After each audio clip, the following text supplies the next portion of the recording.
Hello folks. Alright, so this is going to be a short tutorial on Verilog description of the D flip-flop. Now, if you have been following my lecture series on data electronics, in lecture number 17 we covered D flip-flop, and which one of the advantages of using D flip-flop was it had this inverter, so S and R would not be 1 at the same time, which causes some kind of indefined behavior, because when both S and R were 1, Q and Q naught, they both were same, which cannot happen. So having this inverter means if D is 0, S is going to be 0 and R is going to be 1, meaning S and R cannot be same at the same time.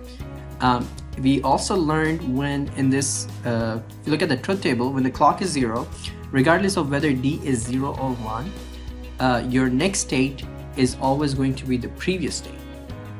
When clock is high, your next state is always going to be equals to D. And similarly, here when clock was high, the next state was D. We also did the state table. I'm not going to go into details of it, but if you wish, I'll just leave a link in the description. You can watch lecture number 17 and get more details on it. When we did a state table and did the logic expression, we also came up with this expression: when clock is high, the next state is always going to be equal to D. So we're going to keep this truth table in mind and come up with a Verilog description for D flip-flop. So I'm going to create a new project in Vivado.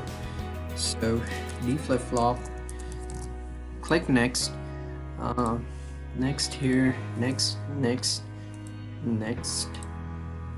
I have a basis 3 board, so that has RTX 7 on it, with CPG236 package, speed -1, and this middle one. So I'm just gonna click on next and then finish this. I was working on previous, I'll just close it. Yes, close. Discard, take a few seconds, and then so it can all create a new project for me. There it is. And the first thing I'm going to do is actually going to create a new design source file. So I'll just click on add or create design source, click next, create a file, EFF_this, click OK, and then click finish here. Here we are going to define our inputs and outputs. Again, if you look at the D flip-flop, we got D as an input, clock as an input, clear or reset, which is missing in this schematic, but we'll include that in our coding. And then we have two outputs, Q and Q bar. Okay, all right, so let's put that information here. We got the clock here, clear, we have D data, we have Q as an output, and then we also have Q bar as an output. They both are going to be the complement of each other. I click OK. It should, and here's my design source file. So I click here. I'm gonna finish my code. I'm also going to register the data type. My Q is going, because I'm gonna be storing the data, so I'll declare them as register here. And then I'm gonna start off my coding saying always at say positive edge of the clock and negative edge of clear. Okay, it's up to you. You can choose negative edge of the clock. I just wanted to have two different ones, so nothing critical. And then I'm gonna use the if-else statement right here. If clear is set to 0, and I want my Q to be set to 0, and then Q bar, because it has to be a complement of Q, so I'm gonna set it to 1. Else I want my Q to be set to, when clock is high and clear is high, I want my Q to be D. Okay, that's what the statement expression we got from the K. So Q needs to be D, and Q bar needs to be the complement of D. Okay, let's say end here. I'm also missing an end here because I'm saying begin here, so it has to end here. And then for this begin, I got this end here.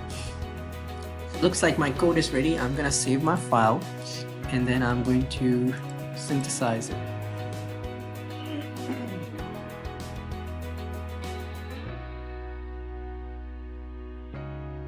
Okay, looks like yay, it went fine. We were able to successfully synthesize the source file.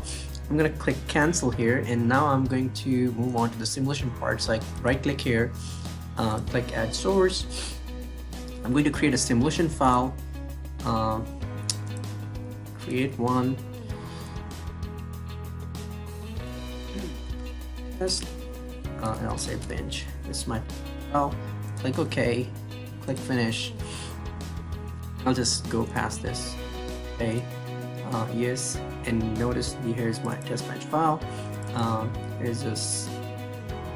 Here it is. Here's a skeleton of it. Okay, I'm gonna start off by saying register D all my inputs, in them as registers, because I want to store their values for a certain amount of time, so I'm declaring them as registers. And as those values changes over a period of time, my Q and Q bar is going to change. Therefore, I'm declaring them as wires. I'm going to instantiate the D flip-flop, the design source file we just created. Remember, the name of that file is dff_test. So dff_test space instantiator name. So I'll just use u0, and the inputs, which are D, clock, clear, Q bar, and I would like my clock to actually toggle every 100 nanoseconds. So use the command always every 100 nanosecond clock equals to complement of clock, semicolon. So basically what it does, on for 100 nanosecond and off for 100 nanoseconds. Okay. And I'm going to work on the stimulus, basically initializing the values. So I say initial begin. Initially, I would like my D to be set to 0. Everything's 0 except for clear. So clock is also going to be 0. And clear is going to be set to 1. And so this stays for 100 nanosecond. 100 nanoseconds my clear. Because I want to show what happens when clear is 0 and when clear is 1. So I'm gonna set my clear to 0 for 100 nanoseconds, and it goes back to 1 again after 100 nanoseconds. Clear is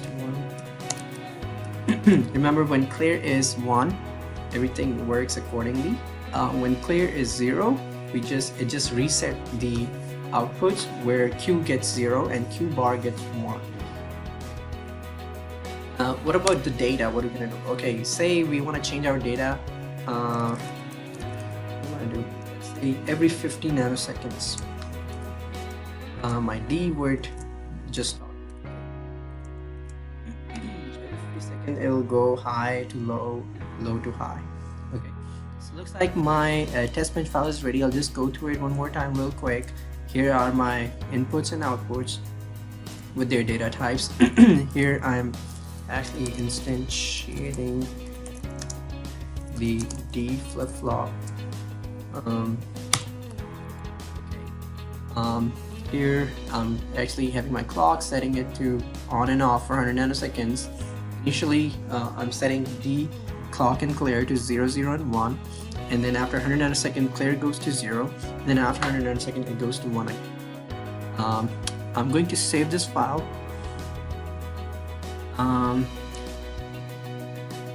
Looks like I have an error somewhere. I need to figure out what exactly it is. Okay, I think I have identified what went wrong. Because I have begin here, I need to end it. So I'm gonna have to say end here. and then save the file, which I did, and notice my test bench is now the hierarchy changed on it, and it's the top module now, and I have my D flip-flop instantiated under the test bench file. I'm going to select my test bench file and click on run simulation, and then choose run behavioral simulation. Alright, it went through successfully. Here you go. I'm just going to maximize this window. I'm going to right click here and choose full view. Okay, alright, I'm going to move things around here, so just to make things easier. So clear is going to be in blue. The clock is going to be red. And the rest is say D. I choose gold for it. Okay, so D is my input, Q and Q bar are my outputs, clock is in red, and clear is 0. So if you look at it, if I click here for the first, this is the first 100 nanoseconds. If you look at your test bench file, initially we had for the first 100 nanoseconds, we had a D and clock set to 0 and clear 1. So if I go here, clear is 1, clock and D set to 0. Okay, remember when clear is 0, which is the case over here, we wanted our Q and Q bar to be set to 0 and 1 when clear is 0. Okay, so if clear is 0, which is the case here, your Q is set to 0 and Q bar is set to 1. Also remember, whenever the clock is high, your next state, your Q is going to be equals to D, correct? Okay, all right, let's see. So say here the clock is high. When the clock is high, notice your D and Q are same, they're equal. Here again, when clock is high, you got your D and Q same. Let's pick something which is between 600 and 700 nanoseconds. This is when the clock is 0. When the clock is 0, D0, Q0. But if I move over here, notice it's not the case now. Clock is 0, D is 1, Q is 0. So we have been able to implement D flip-flop using Verilog in Vivado, and we see that every time when clock is high, the D and Q are same. Over here also, if I move down to the 979 nanosecond, when clock is high, D and Q both are high. Let's just stop here. I hope you enjoyed the video. Try yourself. Vivado is an open source software, and stay tuned for the next video. Thank you for watching. Bye.